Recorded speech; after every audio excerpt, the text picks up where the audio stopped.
Hello, I'm Sue Phillips. I'm a leading expert in fragrance. I love fragrance. I love to create fragrances for men, women. We do events for corporations and team building. And I love to speak about fragrance and what fragrance says about you and how to build positivity and confidence. Hello and good evening, everybody. Thank you so much for being here tonight. I'm delighted to be part of Manhattan Chamber of Commerce's Marketing Week NYC. And tonight we're going to be exploring fragrance as a marketing and branding tool. I've held senior positions at Elizabeth Arden, Lancome, and Tiffany & Company, where I developed and launched the first Tiffany perfume for women. I then established my own global consultancy, which is called Scenterprises. I'm president and CEO of Scenterprises, and my company just launched the Centarium, a custom perfumery downtown in Tribeca. I am absolutely delighted to say that we create fragrances for men and women, and we do bridal events and corporate events, and we also are now starting to develop fragrances for corporate branding. I'm passionate about fragrance, and to me, fragrance is more than just spraying at a store. It links memory, emotion, and it's a connection to the consumer. So why has fragrance become such an important part for branding? Our sense of smell is the most powerful of all our senses and is the one area that connects memory and emotion. And it's actually connected to the limbic system, which houses the olfactory bulb. The limbic system connects basic emotions such as fear, pleasure, anger, and it drives fear, sex, hunger, and passion. The limbic system is a complex set of structures that lies on both sides of the cerebrum. And so basically our sense of smell is considered right here, right between the eyes. The olfactory bulb transmits smell information from the nose to the brain and is very necessary for a proper sense of smell.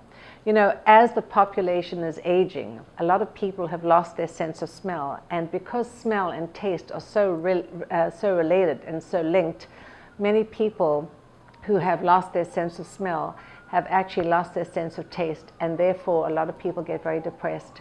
Well, based on the fact that our sense of smell is the most powerful after sight, people and companies are recognizing that fragrance branding is a very important marketing tool. As part of Marketing Week NYC, I'd like to just let you know that we're going to be discussing marketing and branding. So branding is strategic and marketing is tactical. Marketing may contribute to a brand, but the brand is bigger than any particular marketing campaign.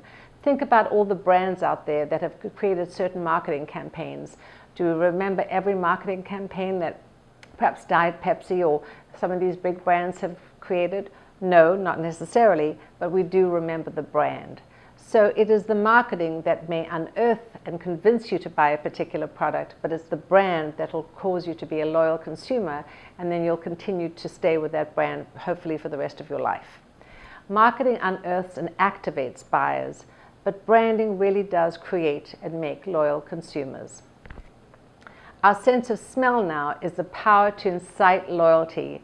It drives an emotional connection and it creates memories in a very, very big way. Many brands are now incorporating ambient scenting as part of their marketing mix.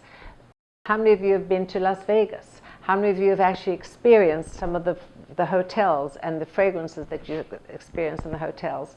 Well, ambient scenting is used in so many public places: hotels, spas, casinos, hospitals, resorts, and retail stores. Initially, in the hotels in Las Vegas, ambient scenting, or the fragrance, was used to counteract the smoke odors because of all the smoke that was in the casinos. Well, they realized that people really loved the aromas that they were smelling, and they connected it to the brand. So as a result, many hotels, in almost all of the hotels in Las Vegas, have now used scent as part of their branding mix. So some of the major brands that have incorporated scent branding are Starbucks, Abercrombie & Fitch, the Westin Hotel, and many others. So how do we determine which fragrance is right for a brand? Typically, every brand has its own architecture, its own positioning, its own color scheme, and so on. And we need to really do an in-depth study into the brand architecture to determine which fragrance is right for them. In the fragrance area, we have many, many different fragrance families, but I've narrowed it down to 4 major fragrance families, which would be fresh, all those wonderful citrus notes, the sparkling lemon, the lime, the orange, neroli or bergamot. The florals, think about all those beautiful floral notes, the lilies, the rose, the jasmine. Then of course there's the woodsy category, beautiful, creamy, rich sandalwood notes, birchwood notes. And then of course finally the oriental, those exotic, smoldering, sensual, spicy notes. So within a brand discussion, we would then define which fragrances would work well for the brand. And then we would be able to determine why the necessary fragrance family would be appropriate for the brand. There have been studies where fragrance has been used to actually increase sales. They actually used the scent of chocolate in a Belgian bookstore, and they diffused the fragrance in one area of the bookstore, and in the other area they didn't. But in the first area, they determined that when the scent of chocolate was diffusing in the air, sales of the books in that category rose by 40%.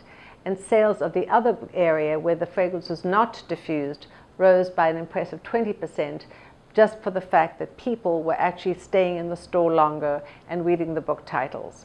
Vanilla is a very important sense because it really reminds us of our childhood, and many companies are using vanilla as a way to really create wonderful positive memories and emotions and to link back childhood memories. The scent of lemon has become a really important area to promote freshness and cleanness, and also to produce productivity. The scent of lemon has been used very frequently in companies to produce and promote productivity in their factory workers.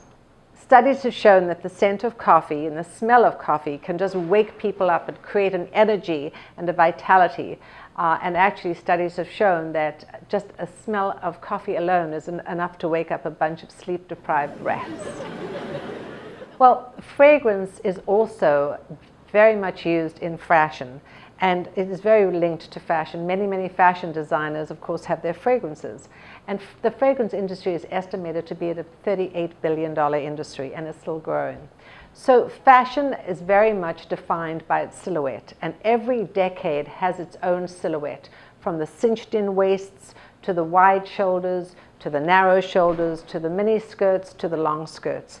So we can really see every fashion silhouette and know what decade it is. Well, the same is true for fragrance. Every fragrance has pretty much had its own fragrance profile.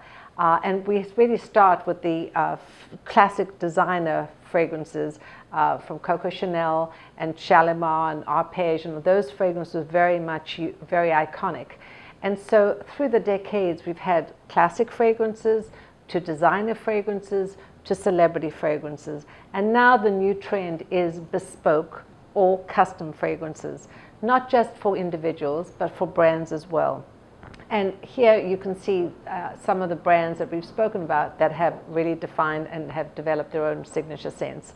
Well, fragrance is now also being used as an art form.